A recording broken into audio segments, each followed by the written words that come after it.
Good evening, haunting minds of the interwebs. I'm Alexa, the resident Ookie Spooky Girly, and also the resident Ed and Lorraine Warren expert. I've been following their cases since high school, back when I first learned about the Annabelle doll. Heck, I'm even the proud owner of a limited edition Monster High Annabelle doll. Question for y'all though, what's your favorite Ed and Lorraine case? Let me know in the comments, and to change things up a little, welcome to the top 5 hauntings Ed and Lorraine Warren were too terrified to investigate. Number 5, The Exorcist. Technically, I'm not about to start talking about the set of the classic 1973 horror film directed by William Friedkin that launched Linda Blair into stardom. You know, the film that tells the story of a young girl who is possessed by a demonic force. One of the, highest grossing horror films of all time. Critics have rightfully praised it as a truly terrifying film experience. But instead, how about we talk about the crazy true story behind the film? So back in the late 1940s, a boy known by the alias Roland Doe was mourning the death of his aunt, who had taught him about spiritualism and how to use a Ouija board. I can already see the danger in this situation, and that's without using movie context clues. Specifically, in January of 1949, the family reported hearing strange dripping noises and scratching sounds in the house. So at first, Roland's mother believed the noises were connected to the dead aunt, and the family started trying to reach out to the spirits they believed to be in the house, hoping they could reason with them, and asked to be left alone. To the shock and surprise of nobody, this only made things worse. Roland claimed he could hear someone walking in his room at night when he was trying to sleep, and there were scratch marks found on his mattress in the morning, and eventually, scratch marks began appearing on his body. The family converted to Catholicism and tried to have Roland baptized, but the boy responded to their baptism attempts with unbridled rage. At one point, Roland was admitted to a hospital where a psychiatrist attempted to treat him but was ultimately unsuccessful. The family was out of options, so they called upon priests to perform an exorcism, one of which was Father William S. Bodern. At one point, he attempted to protect Roland through blessings and by putting a crucifix under his pillow. After leaving Roland to rest, the family returned to find furniture flipped over and the crucifix moved to the edge of the bed, and Roland's mattress was shaking uncontrollably. While the exorcisms were performed, young Roland vomited, urinated, spit, and spoke in Latin in a deep, adult-sounding voice that was unfamiliar. Honestly, this sounds like a case that would have been right in the Warrens' niche, so it's wild knowing that they didn't investigate it. Number 4,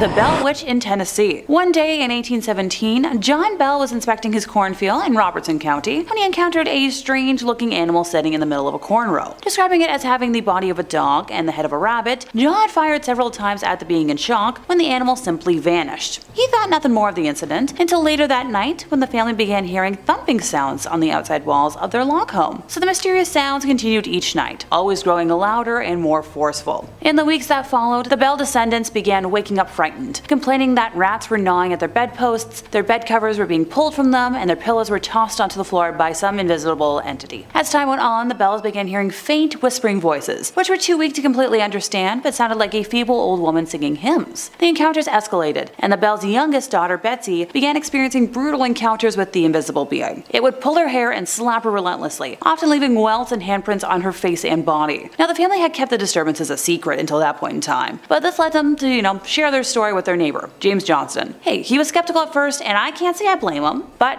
he and his wife spent the night at the Bell home to see if they could figure it out. Things began peacefully, but once they retired for the evening, they were subjected to these same terrifying disturbances that the Bell family had been experiencing. After their bed covers were yanked off and James was slapped, he sprang out of bed exclaiming, "In the name of the Lord, who are you and what do you want?" The entity didn't respond and the rest of the night was peaceful. So the next morning he explained to the Bells that the culprit was likely an evil spirit, the kind that the Bible talks about. The entity's voice had strengthened over time and became loud and unmistakable. So now it was singing very loud hymns, it was quoting scripture, carrying on intelligent conversation, and once even quoted, word for word, 2 sermons that were preached at the same time on the same day but 13 miles apart. Word of these supernatural phenomena soon spread outside of the settlement, even to Nashville, where then Major General Andrew Jackson became interested in the so-called Bell Witch in 1819 and decided to visit the home to investigate. As Andrew's entourage, made up of several men, well-groomed horses, and a large wagon approached the Bell property, the wagon jolted to a sudden stop. It became stuck in a muddy creek bed and the horses were unable to pull it. Well, at least that's what the men thought. After several minutes of cursing and trying to coax the horse into pulling the wagon, Jackson proclaimed, "By the eternal boys, that must be the Bell Witch." And what do you know? A disembodied woman's voice told them that they could proceed, and she would see them again later that evening. They were then able to proceed across the property, up the lane, and to the Bell home. That night, one of the men claimed to be a witch tamer, saying his silver, tiny,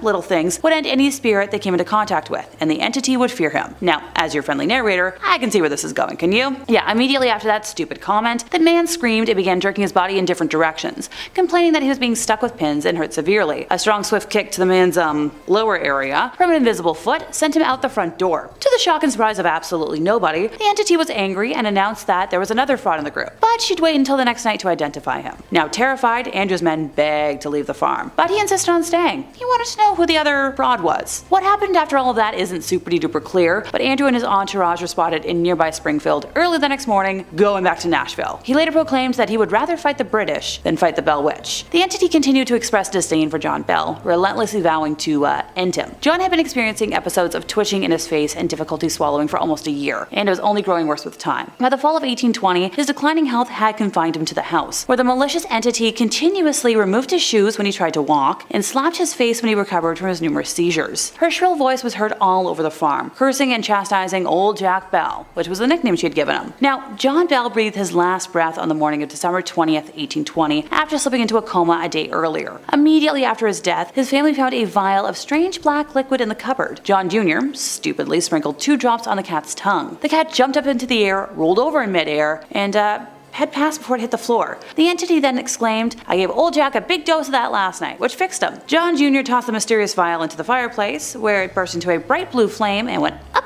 the chimney. Over time, Betsy Bell became interested in Joshua Gardner, a young man who lived nearby, and with the blessings of their parents, they decided to marry, and everybody was happy about the engagement. Almost everybody. The evil, mysterious entity became furious and repeatedly ordered Betsy not to marry Joshua. The young couple couldn't frequent the river, the fields, or the cave to play without the entity, bothering them. And the constant pressure was more than Betsy could handle. And on Easter Monday of 1821, she met Joshua at the river and broke off the engagement. Shortly after that, the entity visited her mom, Lucy, and told her that it was leaving, but would come back in 7 years. And it did. In 1828, as promised. Most of the 3-week return visit centered on John Bell Jr., making predictions of the future. Now, this entity that tormented the Bell family and the Red River settlement almost 200 years ago is often blamed for unexplainable manifestations that occur near the old Bell farm today. The faint sounds of people talking and young folks playing can sometimes be heard in the area, and it's not uncommon to see candlelights dance through the dark fields late at night. Photography is especially difficult. Some pictures taken in the area show mist, orbs of light, and other phenomena, including human-like figures who were not present when the pictures were taken. The cause of the Bell family's torment over 200 years ago, along with today's continued,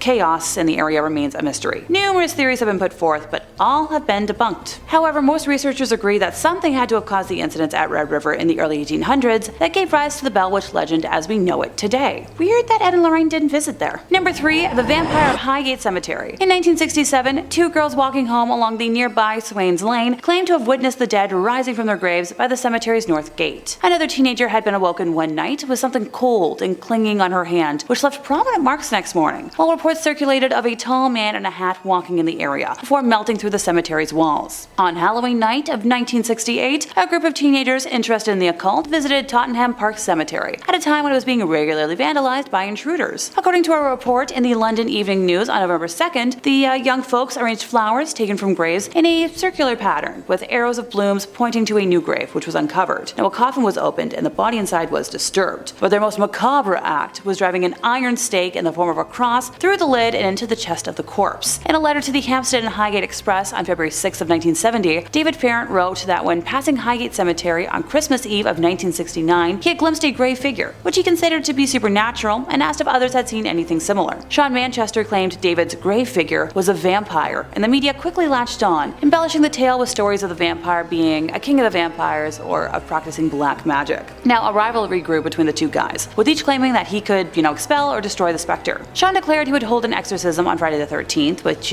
we love that. And a lot of TV outlets conducted interviews with both men, and, others who would claim to have seen supernatural figures in the cemetery, which were transmitted early on the evening of March 13th, and within 2 hours, a mob of hunters from all over London and beyond swarmed over gates and walls into the locked cemetery, despite police efforts to, control them. Some months later, on August 1st, the charred and headless remains of a woman's body were found not far from the catacomb, believed to have been used in a black magic ritual. Now, David was found by police in the churchyard beside the cemetery one night in August, carrying a crucifix crucifix and a wooden stake. He was arrested, but when the case came to court, it was dismissed. There was more publicity about David and Sean when rumors spread that they would meet in a magician's duel on Parliament Hill on Friday the 13th of April in 1973, which never occurred. But once again, like Ed and Lorraine never ever looked into this case at all. Mind-boggling. Number 2, devil worshipping. Technically I'm cheating a little on this case, and sadly it was after the passing of Ed Warren, but Lorraine chose not to consult on it, making it perfect for our list. So Danielle Hauntings, who was a 35-year-old school teacher near St. Petersburg, Florida, started acting strangely in June of 2012, developing an interest in demonic rituals, and soon after was arrested for the harm of 7 of her former students. She had told them they needed to rid their bodies of demons as the group gathered before dusk around a small fire near the St. Petersburg Pier. They should